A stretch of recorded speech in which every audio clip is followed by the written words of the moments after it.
Hello, আসসালামু আলাইকুম। সবাই কেমন আছেন? আশা করি সবাই ভালো আছেন। আপনাদের দোয়া এবং ভালোবাসা আমরাও ভালো আছি, সুস্থ আছি, সুন্দর আছি। পৃথিবীর সকল মানুষের আমার মনে হয়, আমার জানতে পৃথিবীর সকল মানুষের ঘরে এই জিনিসটা থাকে। আর সব মানুষের সম্বলে হইছে এইটা। বিশেষ করে গরিবের সম্বল হইছে এই আটার গুঁড়ি বলেন, চাউলের গুঁড়ি বলেন। তো আজকে আমার ঘরে তো কিছু ছিল না।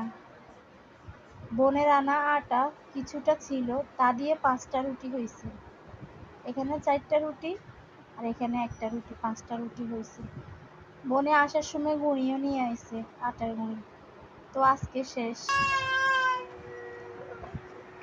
রুটি বানাইতে বানাইতে একটা কথা বলি, মানুষ টাকা না থাকলে বিশ্বাস করবেন না, শুধু নিজের বাবা মা ছাড়া, যেই বাবা মার সামর্থ্য নাই ওই বাবা মা সবসময় পাশে থাকে। আর যেই বাবা মা সব কিছু দেওয়ার সামর্থ্য আছে ওই বাবা মা কিন্তু পাশে থাকে না।